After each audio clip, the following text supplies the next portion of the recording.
আমরা ভালোবাসা দিয়ে বিশ্ব জয় করব, ঠিক কিনা? হেরে যাবে ওদের হিংসার ষড়যন্ত্র, জিতে যাবে আমাদের ভালোবাসা। আমাদের ভালোবাসাকে হারায় দেওয়ার মতো শক্তি পৃথিবীর কারণে চিল্লায় বলো, ঠিক কিনা? যে জনগণকে ভুলভাল বুঝানোর দিন শেষ।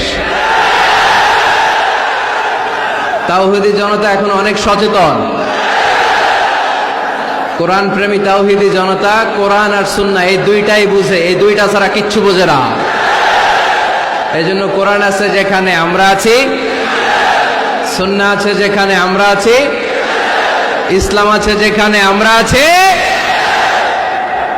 এই গণজোয়ার এটা কোরআনের পক্ষের গণজোয়ার, এই গণজোয়ার এটা ইসলামের পক্ষের গণজোয়ার, ঠিক কিনা? এজন্য যারা কোরআনের মাহফিলকে বানচাল করতে চায় এরা বুঝে নাই, না বুঝে এগুলো করেছে। আমরা তাদের জন্য দোয়া করি, কারণ আমাদের হৃদয়ে তাদের জন্য ভালোবাসা আছে না নাই? আজকে আসেন, আমাদের সাথে বসেন, দেখেন আমরা কোরআনের বিপক্ষে, আমার নবীর বিপক্ষে, আমার ইসলামের বিপক্ষে আমরা কোনো কথা বলি না, ঠিক কিনা?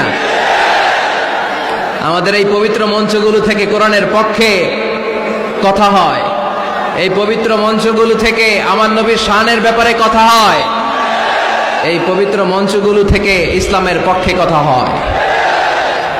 তো যেখানে ইসলামের কথা হয়, কোরআনের কথা হয়, বিশ্বনবী সাল্লাল্লাহু আলাইহি ইসলামের বায়োগ্রাফি নিয়ে কথা হয়, কোনো মুমিন ওই রকম বরকতময় মজলিস বন্ধ করতে পারে?